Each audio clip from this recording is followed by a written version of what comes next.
Good evening, everyone, and welcome to the Business of Aesthetics Expert Panel webinar. I'm Che, your host for tonight's event, and I'm thrilled you have joined us for a conversation that promises to be both practical and inspiring. Tonight's discussion is all about clinical photography and documentation that boosts trust.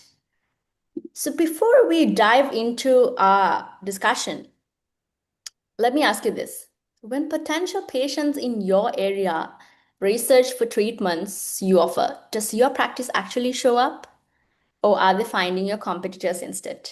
So, this is a major challenge for many aesthetic practice owners. You might be offering amazing service, but if you're not visible online, you are missing out on a steady stream of new patients.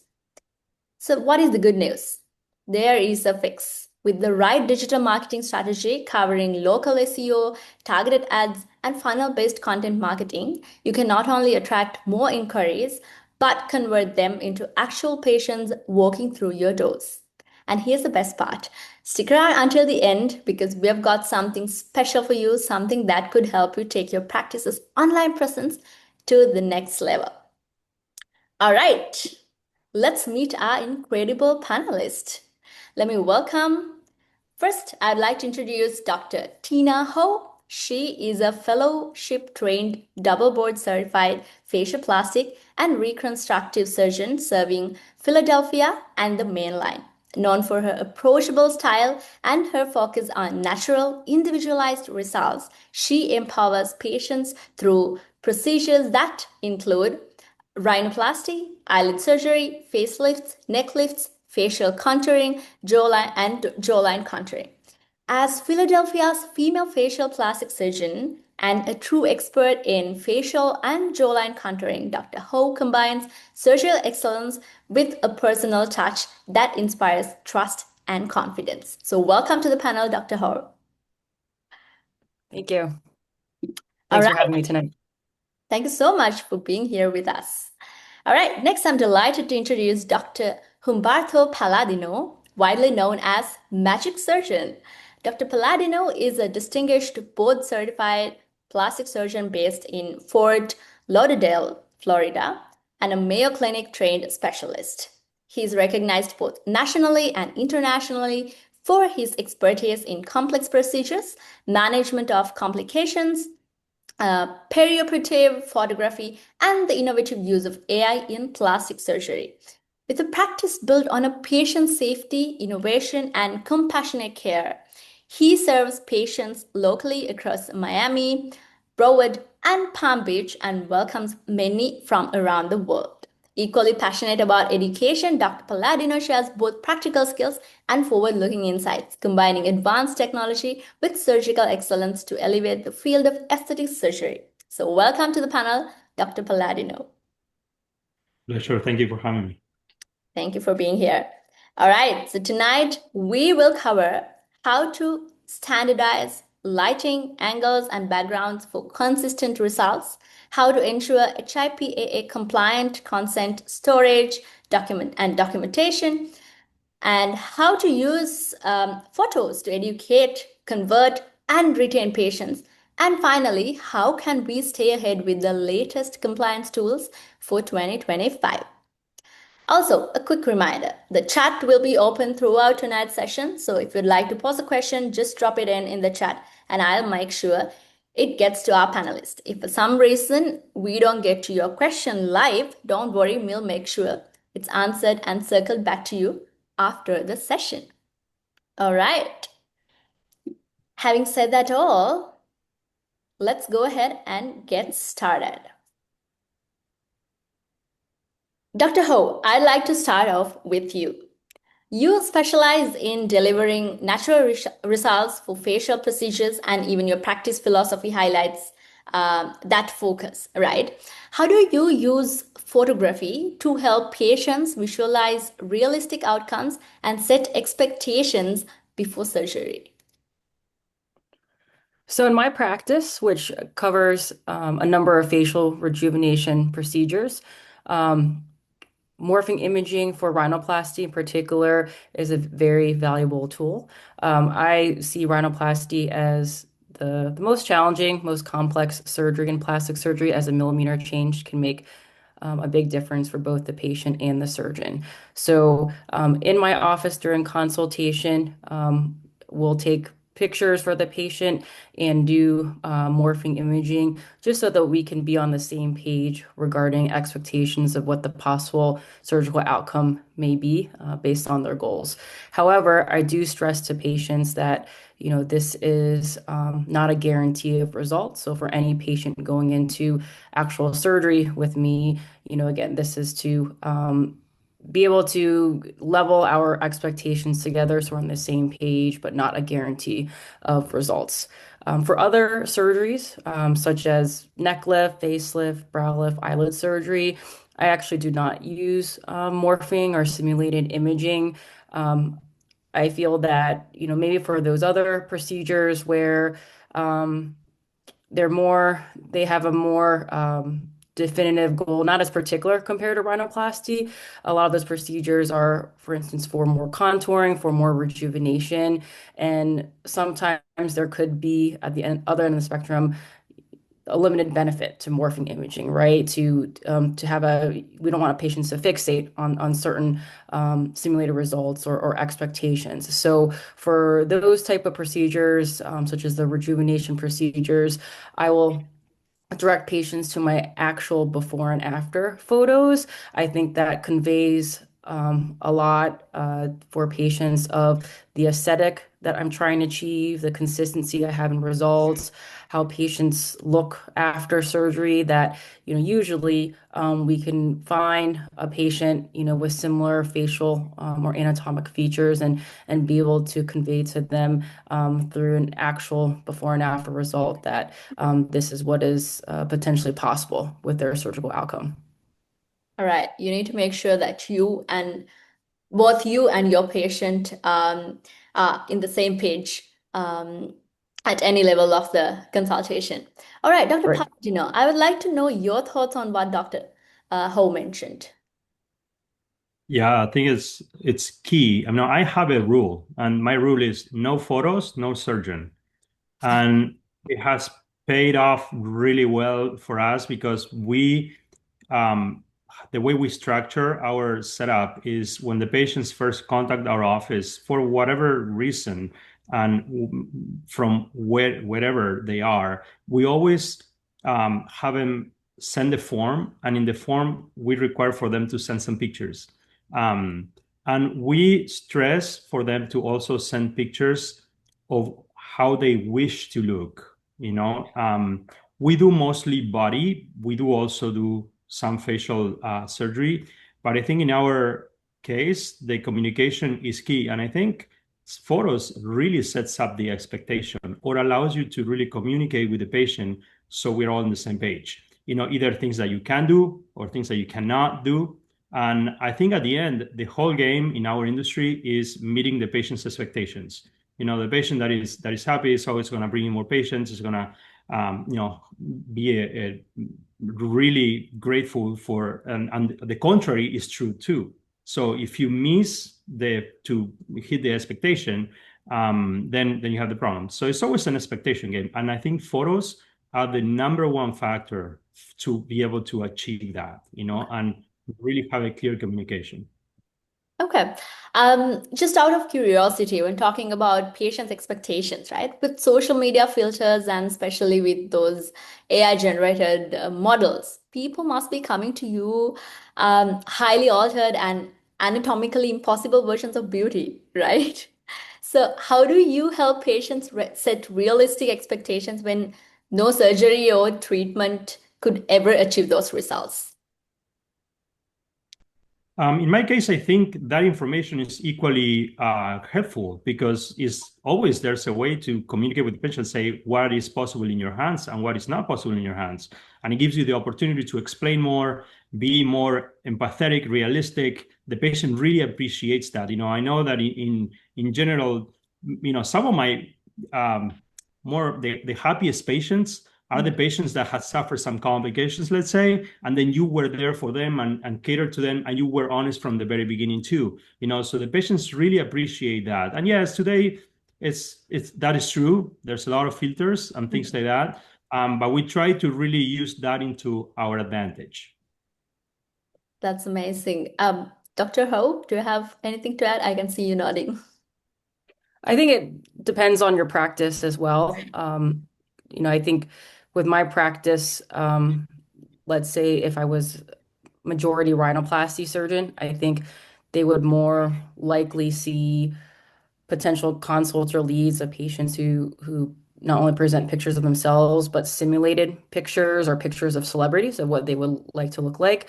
In my practice, I'm fortunate that the typical patient is not super particular, has certain concerns, but that their expectations and goals fall in line with my aesthetic as a surgeon, what I can achieve for them. And, again, similar to, what Dr. Palladino is saying, at the end of the day, it's like a marriage. Every patient is trying to find that surgeon, to match them. And sometimes, it helps us to screen or weed out patients if they may not be the best, whether they're the best fit patients or not the best fit patients. So sometimes those, besides setting expectations, depending on the type of photos they send, can also convey whether they, are an ideal candidate or not for surgery.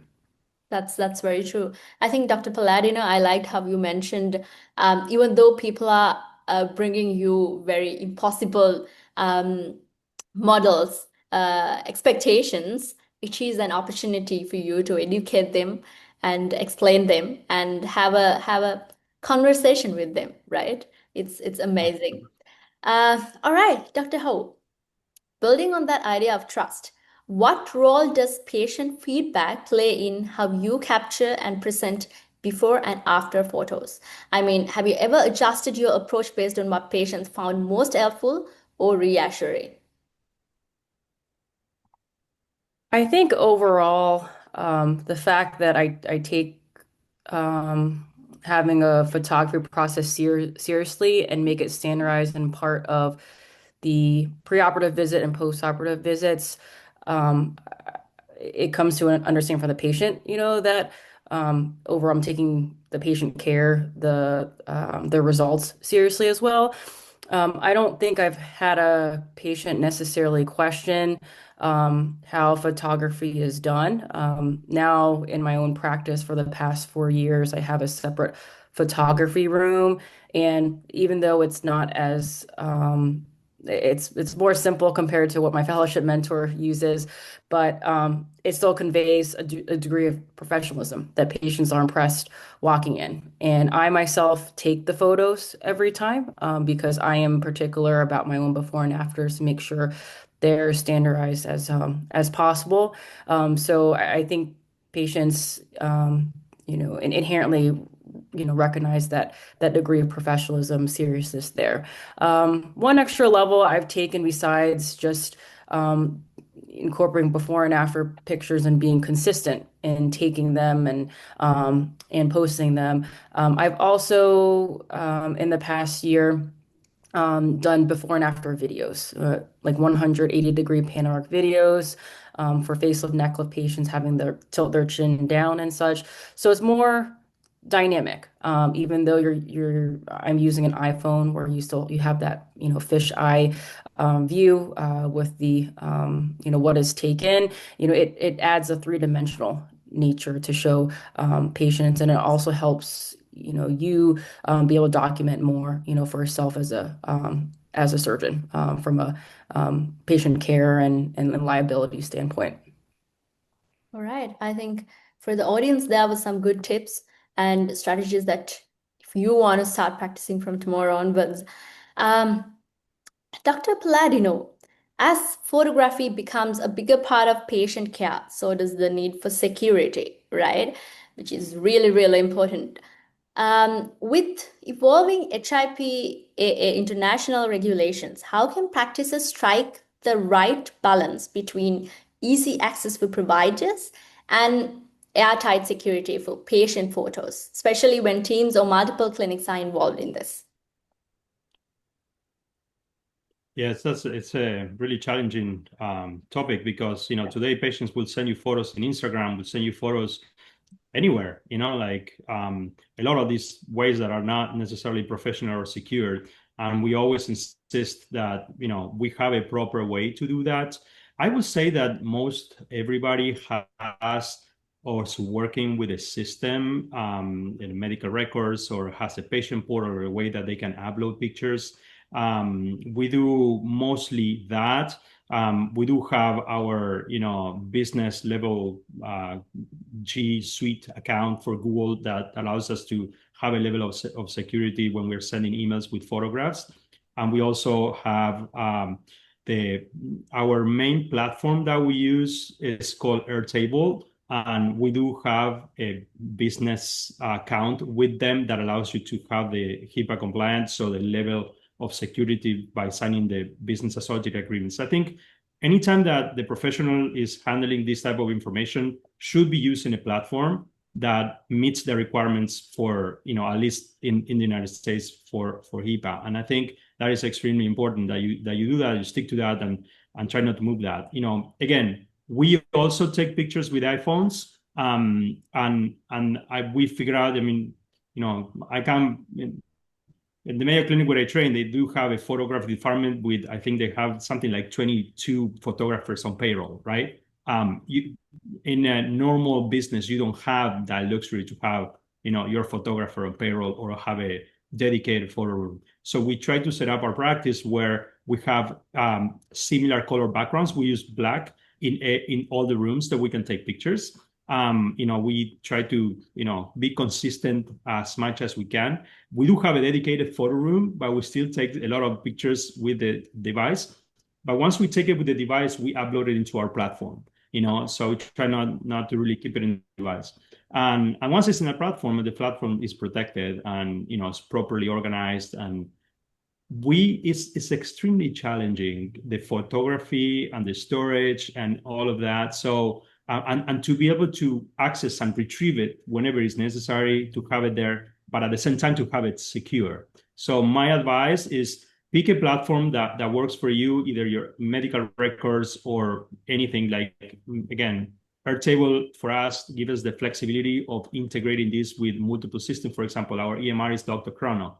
Not because Dr. Chrono is great, it's actually very basic, but it allows us to share information via an open API that, if you have a little bit of savviness or somebody that manages systems in your institution, it allows you to connect these two systems, making it easy to transfer information in a secure way. Super important, like today there's a lot of stealing. There could be people that are trying to harm you, hold you hostage of things like images of patients and things like that. So you have to be very careful. You have to be very careful if you're using devices, who handles these devices, to have the proper, make sure you have codes, locks, and regulate the access to these pictures in your office too. Not everybody has to have access to all the pictures. There's levels that you can assess, and permissions you can set up for different levels, because it's very sensitive information in our world, because we do a lot of body surgery, but a lot of the professional things that we do with face that are probably the most recognizable portion of your body. It's important, so that's the way we set up our permissions and our security behind the practices, using systems that have proper encryption, that you can sign business associates agreements with the companies you're working with, and they are able to provide you that level of encryption, that level of security. Doctor, would you mind repeating that platform that you are using? You mentioned that is very convenient and all that. If anyone in our audience wants to know about it. Yeah, so we use Airtable, but the Airtable is like a big database that you can customize to your system. Now, only the enterprise level of Airtable, which is not very cheap. It's useful for this type of systems, but it really allows us to have all the information available very, very quickly, and I think that is what we use, and it allows us to integrate with other medical records easily.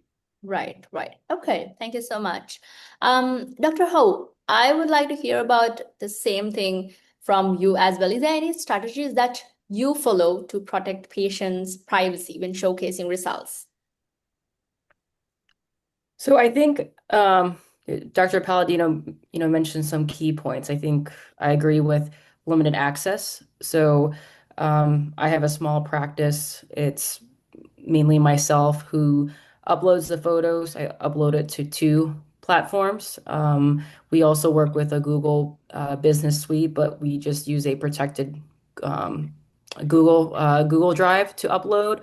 I make sure when we upload the photos, the originals are deleted off the camera and that they are, only identified by initials and dates so that they're not easily identifiable otherwise. And then I do have a additional external drive to back up um, the photos. I think, in addition, it's always good to have um, cyber security insurance, as part of your professional liability as well. I recently spoke with my broker about options when I was renewing. So, because as Dr. Palladino mentioned, it is a real threat, and in a way, sometimes no matter what we do, that hackers could still easily penetrate our systems if they have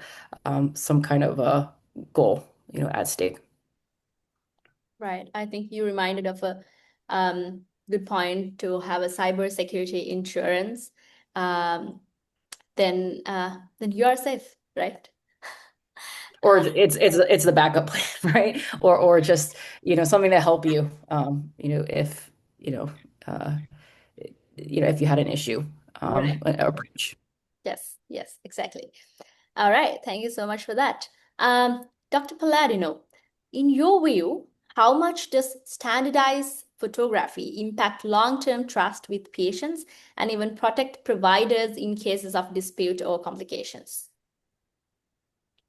Yeah, standardized photography is the key, in order to have a both for the interaction with patients, but also within professionals. The problem today is, especially like in our industry for our patients, I would say that a good 60 to 70% of our patients are from outside the state of Florida. So they don't have the luxury to come back for follow-up at 2 weeks, 6 weeks, 3 months, whatever, however. So we have actually a system to follow up with them between which we do it at 5 intervals during a year, 2 weeks, 6 weeks, 3 months, 6 months, and a year. So at those times, we contact the patient. The system is pre-programmed automatically to send them an email and say, hey, following up, we want to see how you're doing. And then it sends them the link so they have a form that they can upload the pictures. It goes again straight into Airtable, and that is a really good way to communication. Now, the problem with that is that it's not standardized pictures, right? So in full disclosure, I'm one of the advisors for Clinic OS, which is a kind of a new startup company.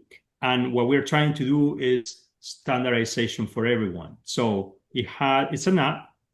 It's in a web form, but the app is going to have a actual photo session, so it will guide you step by step on what you just have to put your phone, you have to walk away 6 feet, then you have to stand like this. It will show you, it will take pictures for you. And the whole goal of this is to be able to standardize the pictures even if you do it at home, because it's extremely difficult to be able to be reliable on photographs if you have pictures taken as a selfie or from different angles. And I think that's the challenge. Obviously, for when the patient comes to your office, it's great, because you can take the picture same way, you can see the picture before and do it.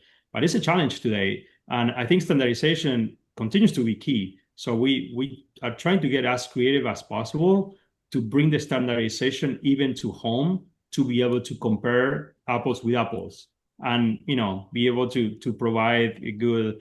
I mean, to me, it's funny today when I see even practitioners, posting before and afters completely ridiculous with,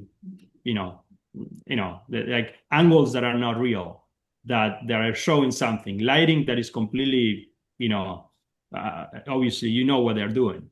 Okay, well, you turn on the light and you will see how the real result is. So anyway, so those things you had to be very, very standardization removes that bias or that complication. So I think it's key, but people continues to use to their advantage the different ways to manipulate photography outside being like morphing, but it's actually doing lighting angles and things like that. That's why I think standardization is key. So hopefully soon we're gonna have a little bit more of a tool that is gonna allow you to take pictures that are more real.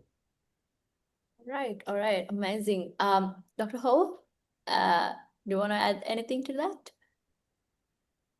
I would just add, definitely now with some experience on my belt, it is important to take photos when you can because it is part of uh, the patient's chart, the record. It's a way for you to objectively capture how they're healing, their outcome. All of the surgeons will encounter difficult patients at some point, and sometimes it can be helpful for the patient. It can be helpful for the surgeon to look back at the before pictures to assess the degree of improvement if there's any. Sometimes it's helped me when a patient believes that they have a new asymmetry. I do see a number of patients to treat for improving facial asymmetry. Sometimes I can catch it up front, but sometimes even if we're not treating for asymmetry, we notice there was something at baseline before, which does help provide some more comfort, reassurance for you as a surgeon. And I think if you end up in a situation with a very difficult patient and it may turn into a situation where it could become a legal one, or that they're threatening other action, or potentially terminating the relationship. That type the photos, that is essential for you to potentially to be able to convey if there were no complications, that no harm was done. Okay, amazing. Thank you for your answers, Dr. Ho and Dr. Palladino. All right. Next question is for you, Dr. Ho. You're known for empowering your patients. So how do you incorporate before and after photos into consultation in a way that supports patient confidence rather than pressuring them? That's a really good question. So ultimately, as I mentioned, I mainly do morphing imaging for only rhinoplasty consultations with patients seeking out other facial rejuvenation procedures like facelift, neck lift, eyelid surgery. The before and after examples that I can show them, showcase the results I can achieve and also my aesthetic as well.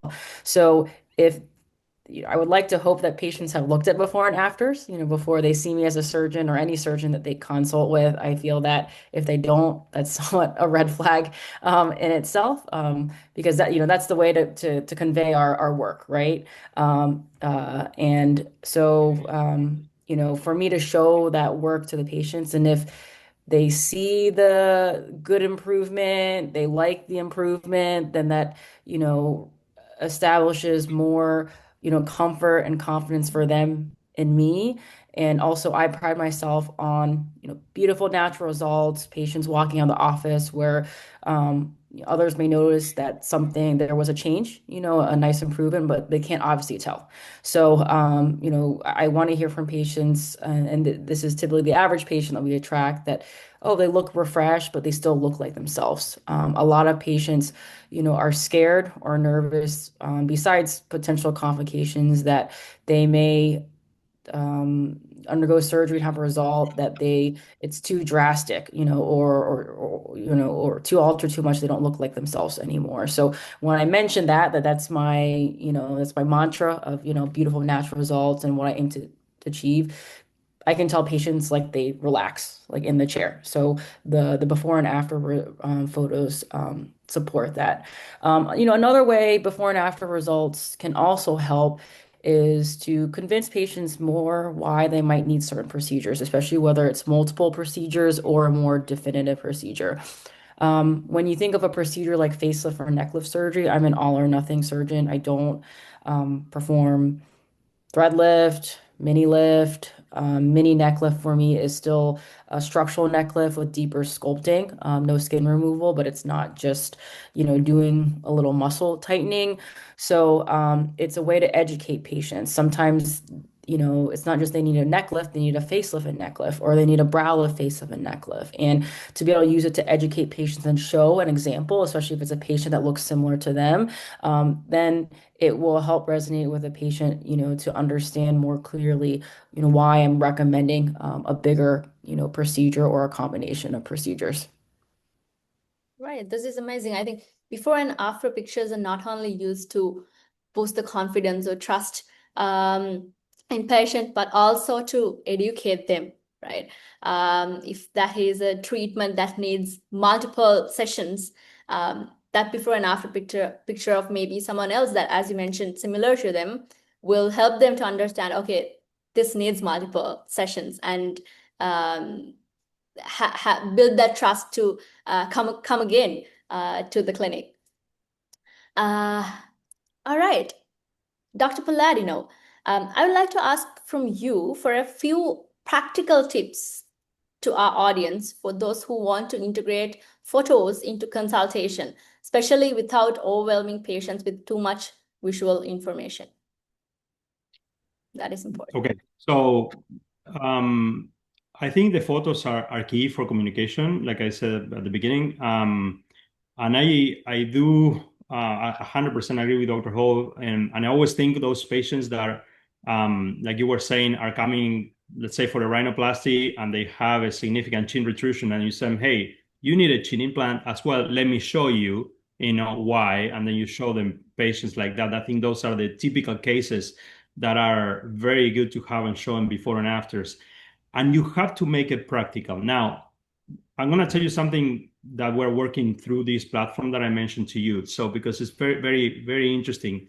When you're doing these comparisons, you want to try to show and compare apples to apples, right? It's not, try to maximize. Right now, what we're trying to do is maximize the power of artificial intelligence in analysis. So because we've been for 5 years now collecting a lot of data on patients' photos in one single platform, it's easier for us to go back and analyze thousands of pictures. So now we are testing in this platform a degree of confidence using similar patients. So let's say when the patient comes in and sends you photographs, and let's say they want a breast augmentation, then you're going to be able to show them actually breast augmentations that you have done in the past with very similar characteristics to that particular patient. And this is one of the things that we're going to have available very soon that we didn't have before.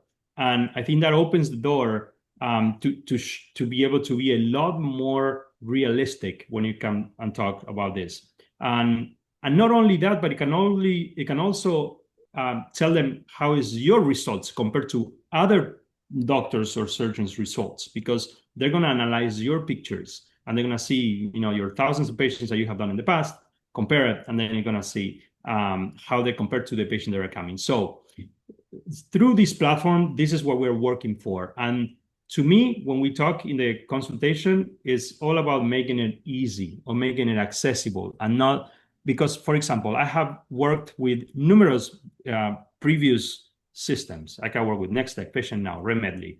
I know very well Simplast and Medmo, modernized medicine.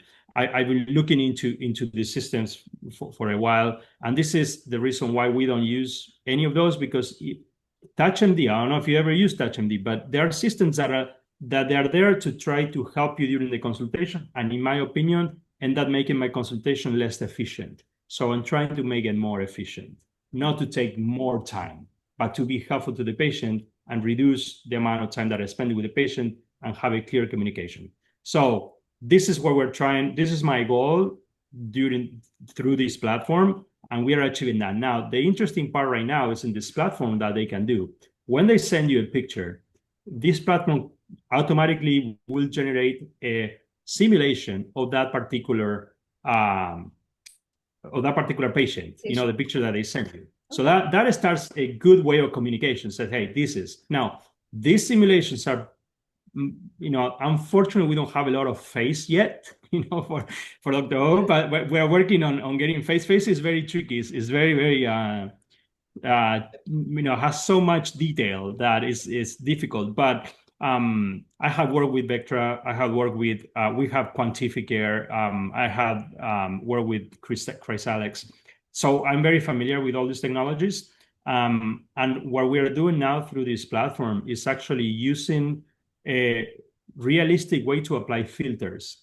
And I'll show you the before and after as a simulation first.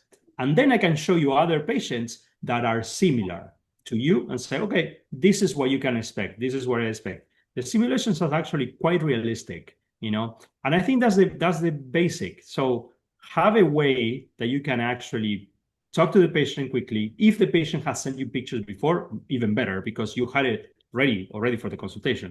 If not, just take a picture, run it through this. Literally takes a few minutes. It will create a simulation. We'll start the conversation, and then you can actually show them before and afters.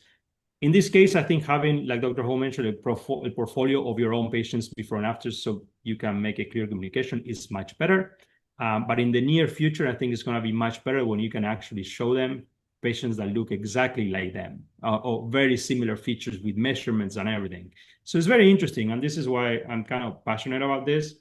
And hopefully, very soon, because the technology is moving so quickly that I know that we were, been working on this on a year, and this last probably 3 or 4 months make a lot of advancement into the progress of tools like that, which are amazing.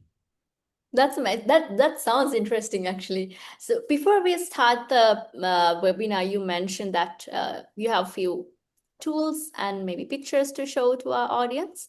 Would you like to go ahead with that, or maybe later? Yeah, sure. We can show you a little bit of how this works. I'm not sure. Should I share a screen? Is that way? Is that okay? Yeah. You can Okay. definitely, because I'm not Let sure. me Yes. put it here. I mean, I wish I knew with a little bit more time. I know I'm filling in for Dr. Martin, but I think it's really interesting, the things that we do. I can show you perhaps in real time how we process this on a picture. Let me see if I have a few pictures here. Yep, sure. I'm gonna share my screen. Yep. Let's see.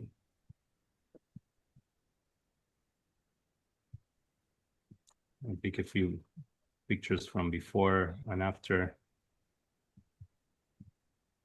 Okay, this is a good example. Are you sharing the screen? I'm sharing the screen. Okay. And Okay. sorry. Here. No problem.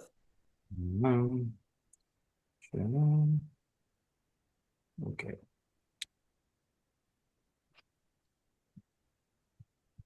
Let's see if we can share this. Okay, in fact, this platform is available for anybody that wants to try it out. It's called Clinic OS, and it has certain things. Can you see it? Yep, can see that. Okay, very, very well. So it allows you to do different things. So you can see in the menu on the side, it has simulate, it has the before and after sections. It allows you to build multiple before and afters. In the simulate section here, you can actually drop a picture. Let me really quickly look for a picture so I can show you here how it works.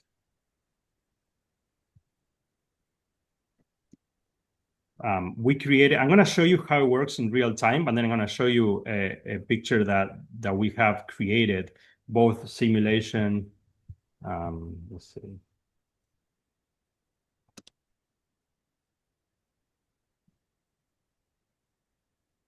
Okay, there you go.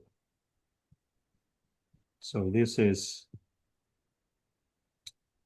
again, I'm going to show you here is how we process. This is just a breast augmentation only, but I'm gonna drop a breast augmentation picture into the platform, and then I have chosen a breast augmentation.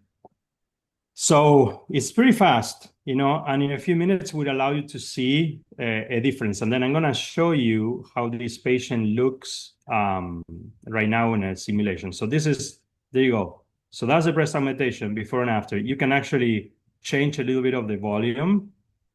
You can do both, different, you can see here, breast lift, breast reduction. You can do other procedures, tummy tucks, and so forth. So this allows you to really quickly show the patient how they might look. And then I'm going to show you here their same. This is actually, I'm going to have to share another screen just to show you how we, let's see.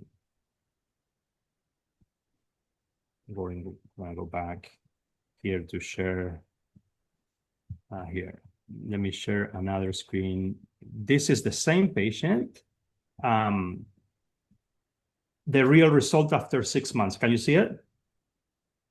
Yep, can see that. Okay, so here you have, this allows you, it's not exactly perfect, but it's pretty close, in what you can see and you can talk to the patient. This patient is actually really happy, on her results and the size that she wanted and all that. And it was thanks to this and thanks to the fact that she also brought pictures about what she wanted, so we got able to have this. And again, I just show you how quickly this is done. I can show the picture.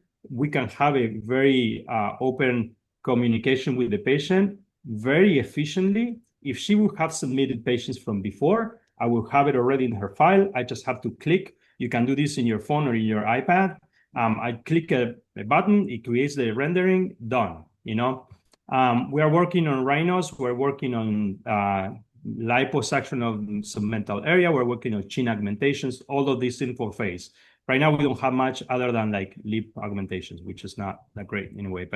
But for body, there's a lot available, and it's actually really advanced. So this is one of the things that we do through this platform. The other thing that I think is great in this platform is the creation of before and afters.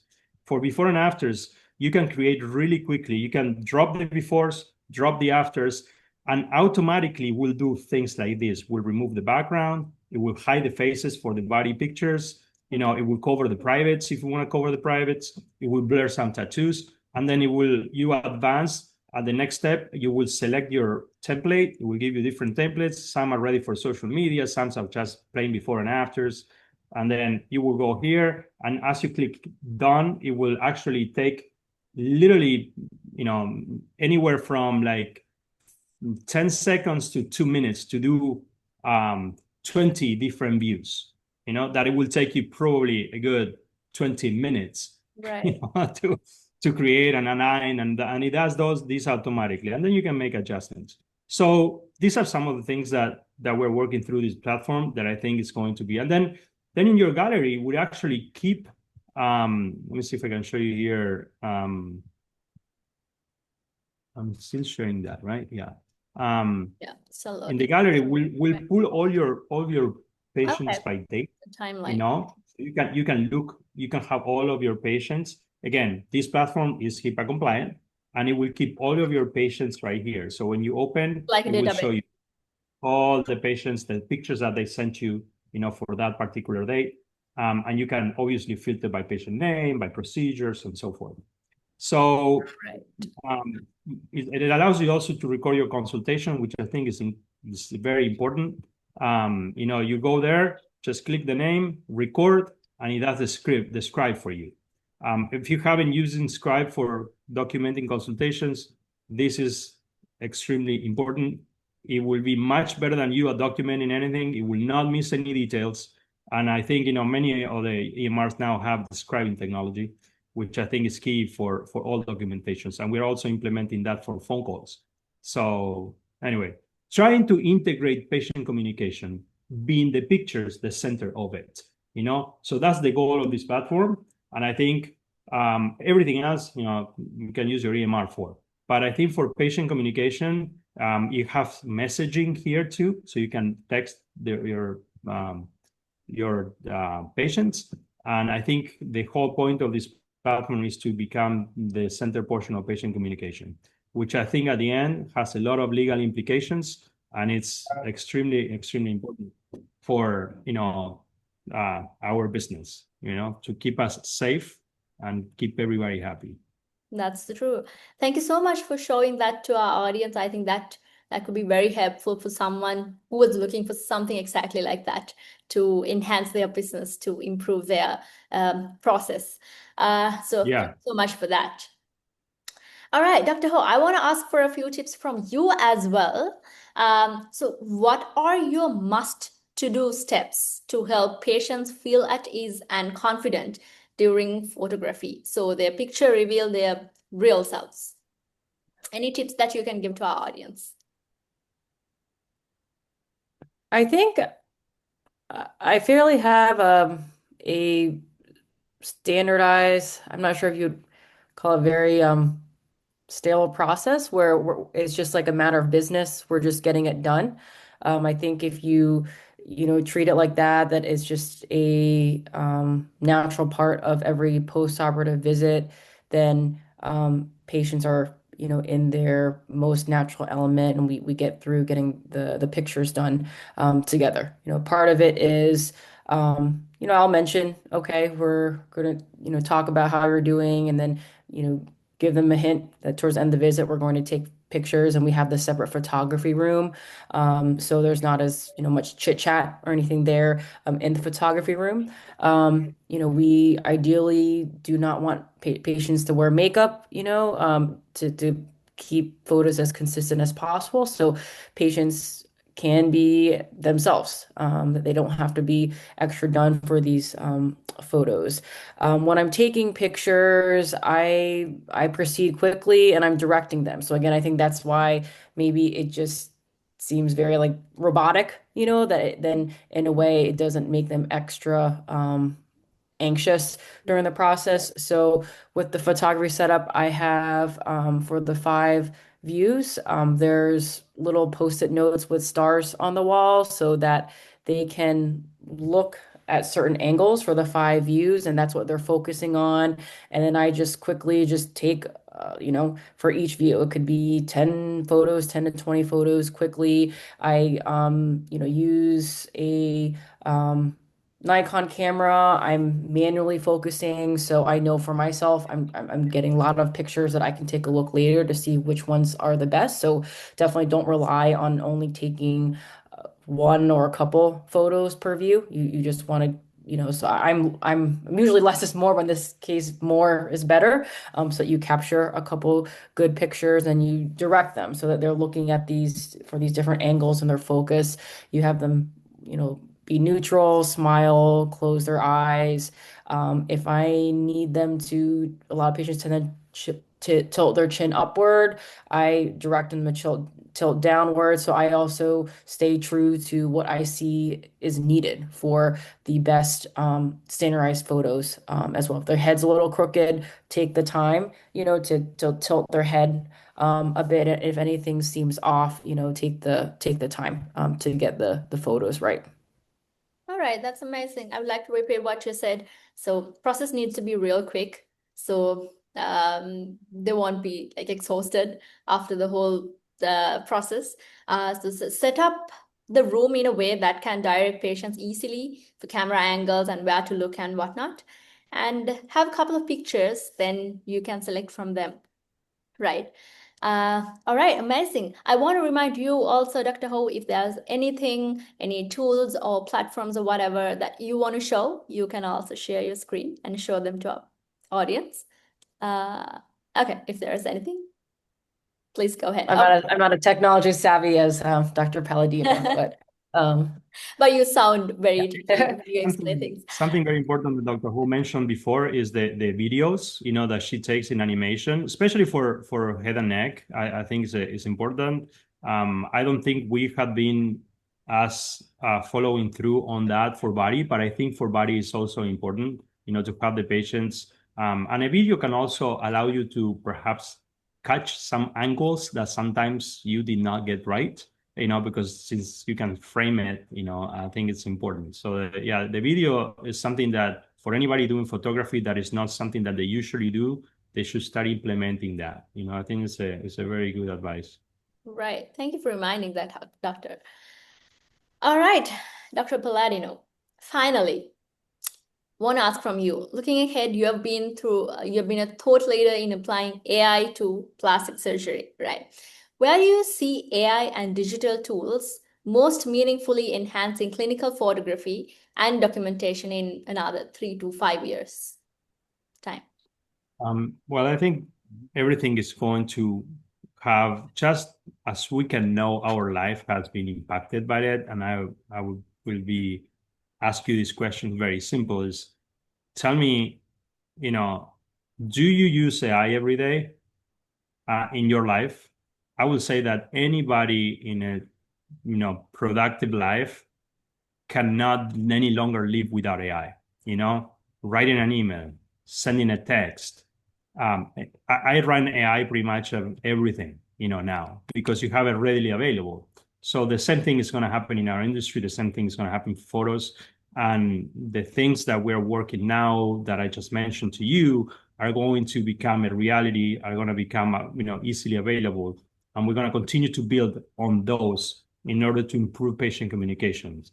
The way I see it is like literally in the future, you're going to be able to take a picture and have a realistic rendering of that particular result with that particular surgeon, by analyzing thousands of photos and being able to create a realistic expectation. And you can make this available at home, which is interesting. So the whole point is to have it available and to use all these tools that now you can use by the amazing use of the AI to be able to create something like that.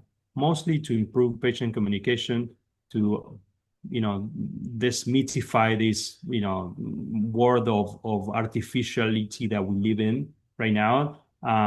Be able to have the patient have a realistic expectation even before they talk to you, and that is my goal. My goal is to be able to reach that point. And today we're getting close to something that is very useful, to be achieved, to be used in the day by day cases in our office. So that's what I see it. And in 5 years, well, it's going to be just even better. You just have to think about it, and it will happen.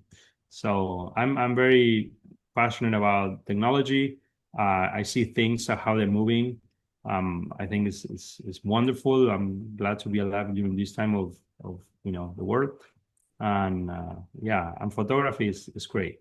I think it's one of the main areas that we're going to be able to see actually this manifest, more realistically. That's amazing. I think technology, AI, whatever it is evolving very fast, and you need to be updated, and you need to inculcate those things to your practice. Otherwise, you will be behind. All right. Any final thoughts? I want to hear from both of you. Dr. Ho, would like to start from you. Any final advice that want to give to our aesthetic community? I think both of us emphasized tonight the importance of clinical photo documentation, not only to be consistently doing it, but to have a high standard, for the photos that you take and show to patients. I think we always have to remember, our profession, even though a lot of us perform elective procedures, to maintain a certain level of professionalism and, integrity, with the care and the privilege we have as plastic surgeons and other aesthetic providers. So I think having photography is a great tool for education, for setting expectations, but also to, support us in our clinical documentation. So, and ultimately, do what you can to have the best, most consistent before and after pictures. I think that will keep our professional field, at a higher level in terms of giving patients the best results and maintaining a certain level of integrity for our patients. That's amazing. Dr. Palladino, any advice from you to our aesthetic community?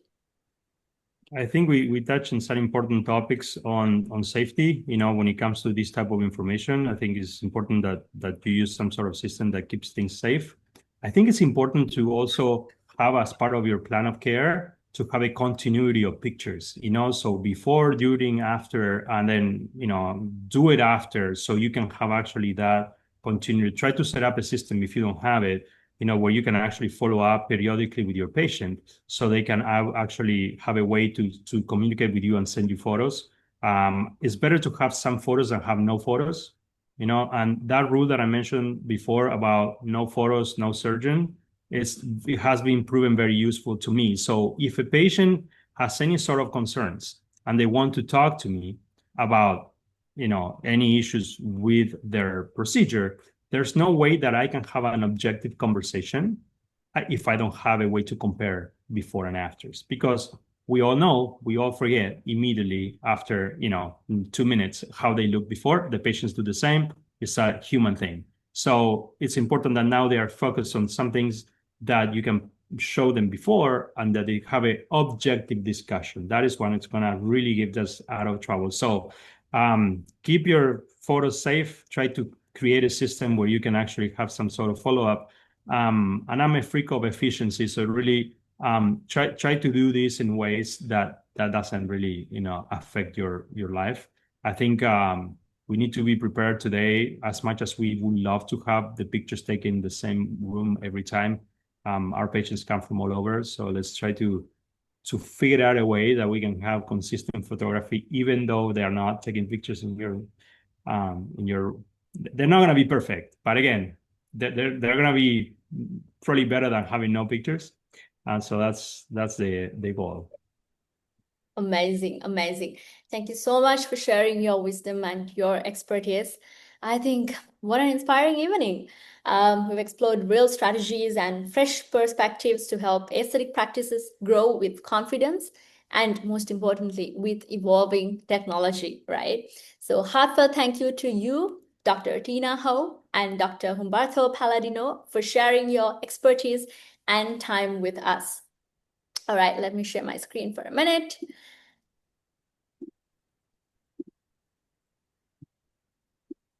All right, there you go. I want to share something that could truly shape the future of your practice. That gift, that surprise I mentioned at the beginning of the event. This comes from Naren Arora, the founder of Business of Aesthetics and CEO of Equa Marketing. Naren's mission is to help aesthetic professionals like you grow a practice not only love, but feel proud of. So as a heartfelt thank you for spending your evening with us, Equa is offering you a complimentary one-on-one marketing strategy session with Laila Son, their marketing expert. This session meeting is entirely free. So, and here's what makes this more than just a call. Before you even meet Laila, she will spend hours studying your practice, your online presence, your competition, your local SEO, so she can show up with deeply personalized insights and a roadmap built just for you. Yeah, I'm talking about this pre-marketing strategy meeting. So you will see a QR code on the screen right now. Take a moment and scan the code and reserve your sessions. We have also placed a direct booking link in the chat for your convenience. So don't let this moment pass. One conversation could spark the next big chapter of your practice. All right. That brings us to the end of our panel discussion. Thank you once again, our incredible panelists. And thank you to our amazing audience. You are the reason we do this. Your willingness to show up, to learn, and to engage is what makes the aesthetic community stronger. And I'm Che. It's been an absolute honor to host you all tonight. We'll see you at the next event by Business of Aesthetics. Until then, take care and good night.